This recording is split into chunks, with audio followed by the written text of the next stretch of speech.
yerli məhkəmələr tərəfindən dəfələrlə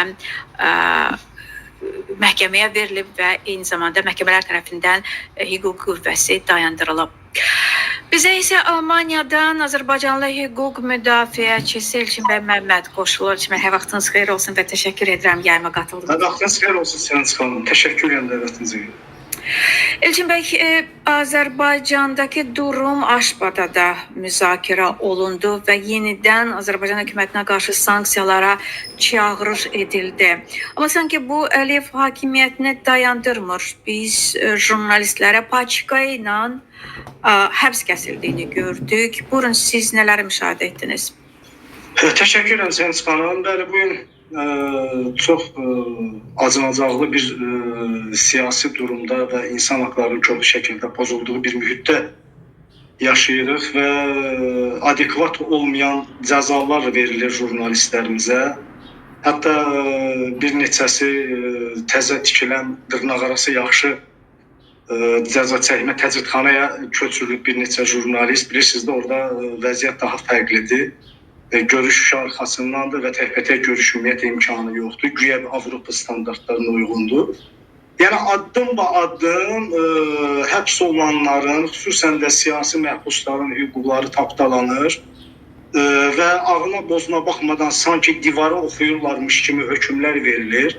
Az yaşlı şəxslər, belə deyək, himayəsində çox kiçik yaşlı uşaqların olduğu bir siyasi məhbuslara çox ağır cəzalar təyin olunub, hökmlər təyin olunub. Bu təbii ki, bizi narahat eləmir deyil və biz çox narahatıq bu məsələlərdən və Azərbaycan hara gedir, niyə gedir və hansı strategiyanı seçib bizim üçün çox maraqlıdır və biz bu məsələlərdən çox narahatıq və təbii ki, bir neçə gün öncə siz də məlumatlısınız ki, Gömrük Komitəsinin əməkdaşları ilə bağlı verilən hökm dəyişdirildi və bilirsiniz də Cinayət Məcəlləsinin 70-ci maddəsi var, şərti təyin etmə məsələsi. Onu tətbiq edərək həmin şəxsləri azadlığa buraxdılar. Hansı ki, bu dırnaqarası cinayətdə ittiham olunan, yəni bu jurnalistlərimizdən də qat-qat onlara ittiham irəli sürülmüşdü. Qaçaqmalçılıq 206-cı maddənin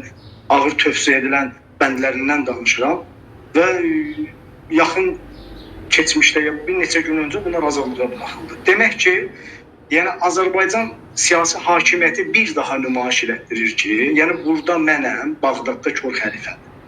Yəni siz neynəsiniz də, dünya ictimaiyyətinə bağırsaz da, nələr baş versə də bizim umurumuzda deyil sanki, belə bir şey ifadə edirlər və açıq aydın göstərirlər ki, bu həbs edilmiş şəxsləri düşüncəsinə, əqidəsinə, fəaliyyətinə, peşə fəaliyyətinə və bu tipli məsələlərdən ötürü həbs eləmişik. Yəni sən Azərbaycanda ya susacaqsan, ya qonqu qehet olacaqsan, ya ələ baxan jurnalist olacaqsan, media qurumu olacaqsan, bundan sonra həyata normal axarda davam edəcək ki, o da sual altındadır.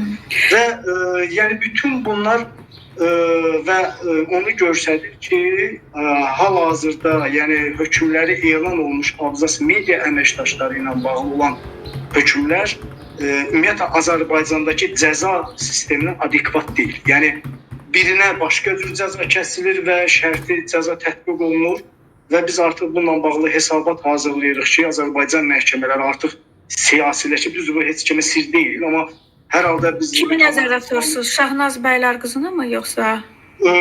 Səhv eləmirəmsə, hamısı buraxıldı. Pərvin Dursun Əliyevdir, Mənsur Mehdiyevdir, sonra onların tanışı Əli İbrahimovdur, bilirsiniz də, yəni 190.000 manatdır. 5 ədəl qızıl külçəni qaçaq yoluna Azərbaycan gömrük sərhəddindən keçirməyə cəhd edirlər. Hə, siz gömrük işçiləri nəzərdə tutursunuz. Mən bildim, siz jurnalistləri nəzərdə tutursunuz. Yox, yəni mən nəyi demək istəyirəm? O Dubaydakı qızıl qaçıranlar, bəli. Bəli, yəni o... Onlar evə buraxıldı, eləmi? Bəli, onlar azadlığa buraxıldı və məhkəmə qərarı ilə 70-ci maddə şərti cəza tətbiq edildi. Yəni mən bunu demək istəyirəm ki, yəni jurnalistlərimizə verilən cəza adekvat deyil də. Yəni bu onu göstərir ki, yəni bunlar öz peşə fəaliyyətinə gözəl cəzalanır. Yəni siz nə qədər tənqid eləyəcəksiniz, bu cəzaları alacaqsınız. Siz nə qədər korrupsiya araşdıracaqsınız, bu cəzaları alacaqsınız. Siz nə qədər siyasi hakimiyyəti tənqid eləyəcəksiniz, siz həbsxanada oturmağa məhkumsuz. Yəni 2 qat məhkumluq şeyi verirlər. Məhkumsuz. Yəni bu insanlar günahsız şəkildə oturmalıdırlar həbsxanada və çünki bunlar ədalətli danışıblar, bunlar demokratiya tərəfdarı olublar, bunlar azad media tərəfdarı olublar, bunlar Azərbaycandakı korrupsiya faktlarını araşdırıblar, bunlar Azərbaycan siyasi hakimiyyətinin çirkli pullar yuması və mexanizmini araşdırıblar, ortalığa faktlar qoyublar və nə qədər bu işi görəcəksənsə, deməli sənin yerin haradır? Azərbaycan həbsxanası və daha da gəlişi gözəl vəziyyətdə yeni Ümbaçı təzə tikilən dırnaqarası həbsxana olacaq. Yəni Azərbaycanda bugünkü insan haqlarının durumu bərbaddan da aşağı vəziyyətdədir və hara gedirik, yəni biraz çox məmmalı. Elçin bəy, Əvəz Zeynallı, azadlığa çıxan jurnalist Əvəz Zeynallı bir video paylaşdı və orada həbsxana şəraitindən də danışdı ki, 1956-cı ildə İTQ adılmış, tikilmiş bir zondur, hava yox, vəziyyət çox bərbad, hətta deyir, məhbusları üzü divara saxlayırlar, yəni otaqda, yəni bu deyir, faşizmdir. Bilmirəm, siz izləyə bildinizmi bunu? Nələr eşitdiniz? Doğrudan da... Əvəz bəy bir daha azadlığa qovuşması üçün ailəsinə göz aydınlığı verirəm və Əvəz bəy çox dəyərli insanlarımızdan biridir. Azərbaycan cəmiyyətində və media sahəsində əvəz olmaz xidmətləri olmuş bir şəxsdir. Və keçmiş olsun deyirəm səhhətində yaranmış problemlərlə əlaqədar olaraq. Bəli, mən onu qulaq astında izlədim bu canlı yayımda apardığı söhbəti və nə aşağı nə yuxarı tam reallığa əks etdirən fikirlərdir. Bəli, Azərbaycan həbsxanaları müasir görüntülü bir şeylər yaratmağa çalışsalar da, biraz boyalar sürtsələr də, Azərbaycan həbsxanaları yəni doğrudan köhnədən tikilmiş həbsxanalardır və onların həm deyir üstü bəzək, içi təzək məsələsi deyil. Elə içi də o gündədir, çölü də o gündədir və yeni kadrlar gəlməsindən asılı olmayaraq doğrudan heç nə dəyişmir. Yəni bu gün bəli, yəni penitensiar xidmətdə rəhbərliyin dəyişməsi bizdə biraz ümidləri hardasa artırmağa çalışdı. Özümüz də inanmasaq da özümüzü inandırmağa çalışdıq ki, biraz bəlkə Mir Salih Seyidov yəni müəyyən islahatları gedəcək falan. Amma görürük ki, doğrudan da nəticə yoxdur, mümkün deyil. Çünki sistem belə bu. Məsələn, necə ki, Amerikada belə deyək də, misal çəkək, oranı strategiyalar idarə edir, institutlar idarə edir. Yəni prezidentin kim düzdür, prezident qərar verir falan filan, amma ölkənin ümumi siyasətinə təsir edən bir mexanizm yoxdur, çünki institutlar idarə edir. Yəni bu gün Amerikada, yəni bu gün Azərbaycanda nazir də dəyişsə belə, deyir toplananların yerini dəyişəndə cəm dəyişmir. Bu Azərbaycanın tam Azərbaycana xas olunmuş bir, yapışmış bir ifadədir. Yəni bu gün islahat görüntüsü ilə gələn Mir Salih Seyidov da islahatlar keçirtməyi görünsə də heç nə dəyişən deyil. Yenə də və məhbuslara gələn vəsaitlərdən 20% tutulmalar olur. Bu gün də o xəbərlər alırıq. 5 il bundan öncə də elə idi, 1 il bundan öncə də elədi və bu gün də elədi. Dəyişən heç nə yoxdur. Yəni islahat görüntüsü ilə xalqın gözünə kül üfürmək lazım deyil. Sovqatlardan, həmən vaxtı gələn pullardan da 20% tutulur.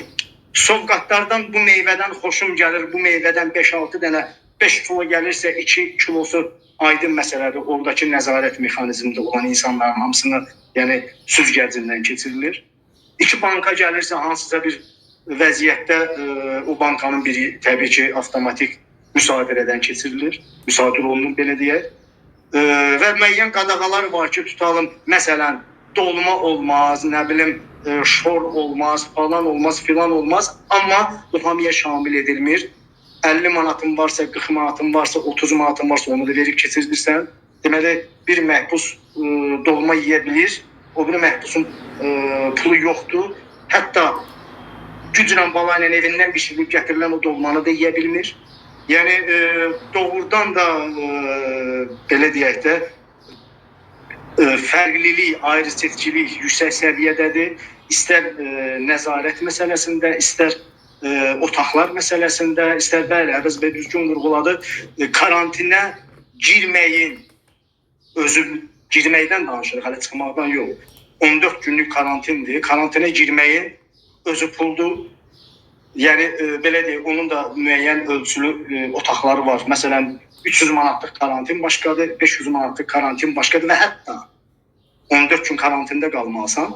Yəni karantində 1 gün qalmağının pulu başqadır, 2 gün qalmağının pulu başqadır, bir həftənin jargonla desək tası başqadır, 10 günün qiyməti başqadır, 14 günün qiyməti başqadır və zondan fərqli olar. Bəzi zonlarda cəza çəkmə müəssisələrində otaq tipli yerlər var, kamera şəraiti deyə, bəziləri açıq zondur. Yəni o şəraiti uyğun olan pullu şəraitlər, ora toçkalar deyirlər də, evlər, adi xüsusi yaşayış evləri var. O evlər də xüsusi pullarla verilir. Düzgün məsələyə toxundu. Yəni bəzi təcridxanalarda televizor deyirlər, yoxdur.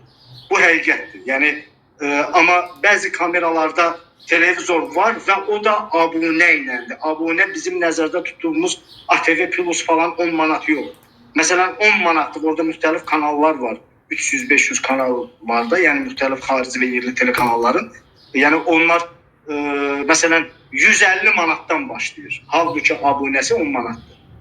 Yəni o kamera yığılır 7-8 nəfər, 10 nəfər, 15 nəfər nə qədər qalırsa, onun aylıq abunəsini verməlidir. Yəni 10 manat abunəyə gedir təbii ki, qalan məbləğ də müəyyən aidiyyatı mətbəxə bölünür. Təbii ki, aydın məsələdə katyolar yığılır. Və o cümlədən də soyuducu məsələsinə toxunmaq istəyirəm. Çünki bunlar həbsxana görmüş insanların dilindən nə qədər tez-tez səslənsə, bəlkə biraz diqqəti çəkə bilər deyə məsələlərə toxunuram. Soyuducu təsəvvürünüzə gətirir ki, bir 20 dənə kamerası olan bir dəhlizdən danışırıq. Məsələn də, misal çəkirəm. Bir soyuducu var. Hər kamerada minimal 7-8 nəfəri nəzərə alsaq, 20 dənə, bir korpusdan danışıram, bir mərtəbədən. 20-ni tutalım, 10 nəfərdən ortalama 200 nəfərə, 150 nəfərə baxan bir soyuducu var. Bir soyuducu.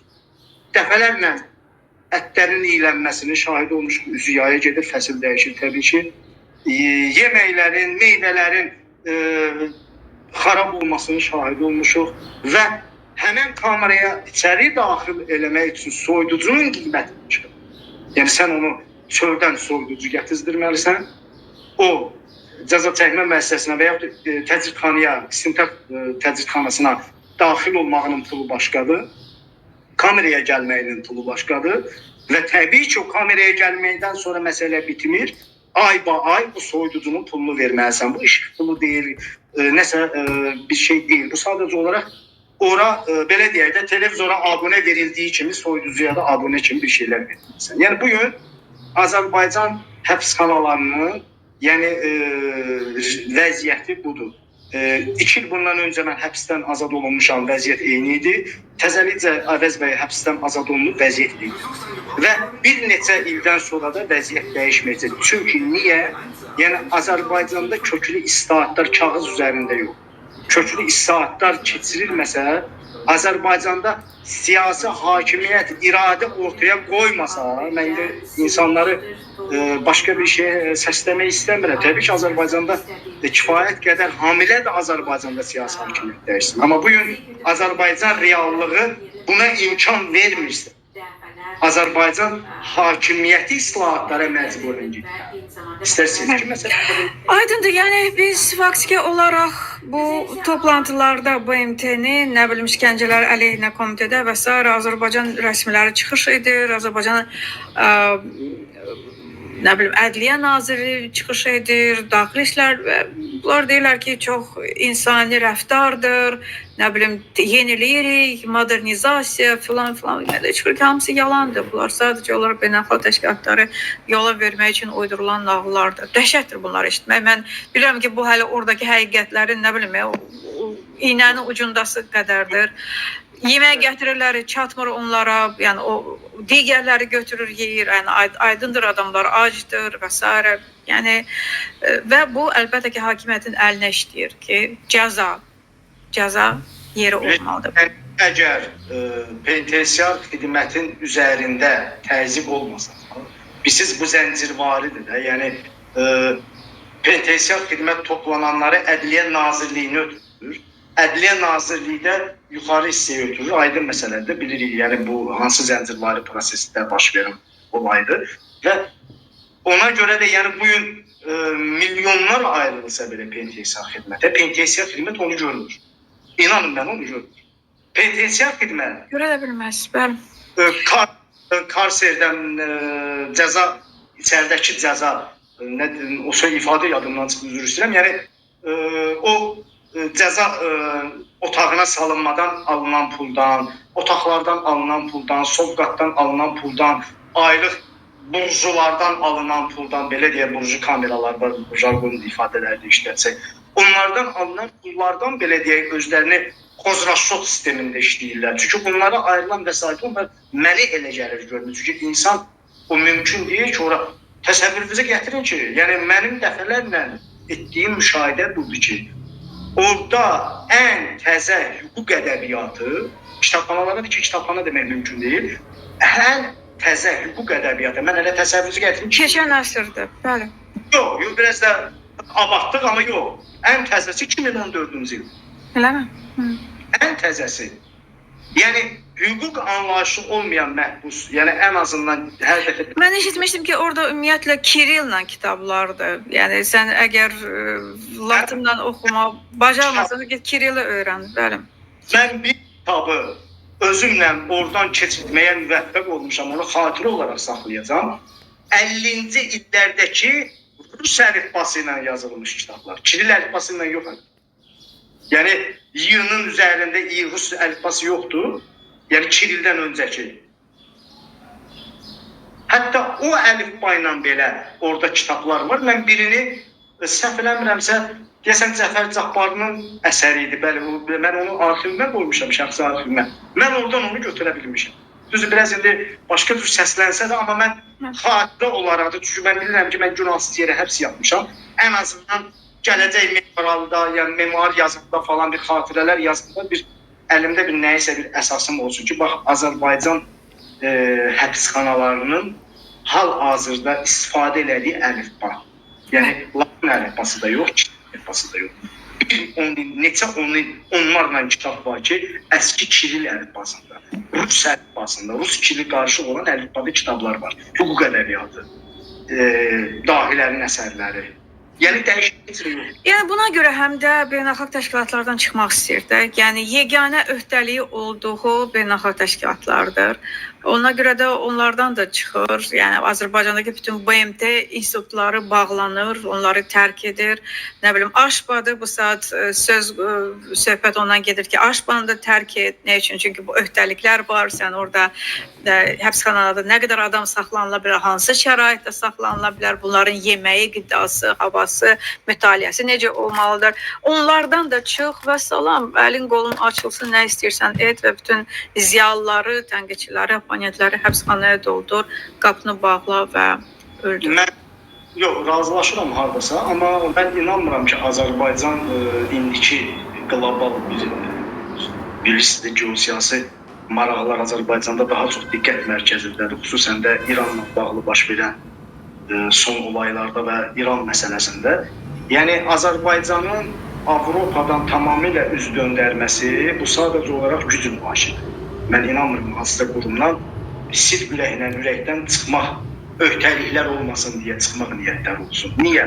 Çünki Azərbaycan biraz da belə deyək də güc nümayiş etdirir ki, ən azından razılaşdırılmış vəziyyətdə nefti, qazı Avropaya verə bilsin səviyyədə olsun. Yəni mən, çünki o nə qədər ciddi bilsə və o məsələdə karlı çıxacaq və ona görə də addımları deyir mənə atdığım addımlarda mənə qoşulmayın, mənə təzyiq eləməyin. Mən siz nə deyirsiniz onu eləyəcəm. Təşəkkür edirəm sizə. İlkin bəy Məmməd idi bizlə. Minnətdaram. Jurnalist, hüquq müdafiəçisi və keçmiş vicdan məhbusu. Minnətdaram İlkin bəy. Ananıza salam söyləyin. Minnətdaram sizə. Təşəkkür edirəm. Sağ olun. Sağ olun. Biz Elçin bəy həbsxanada olanda ailəsi ilə danışırdım. Yanıma gəlir, bu kanalda çıxış da etmişdi. Əlbəttə bir vicdan məhbusu bütün bir ailəyə əzab verilməsi deməkdir. Və baxın, bu şəraitdə bugün Azərbaycanın aydınları saxlanılmaqdadır. O şəxslər ki, Azərbaycanı ağ günə çıxara bilərlər, Azərbaycanı azad, demokratik, ədalətli, firavan görmək istəyirlər. Buna çalışırdılar.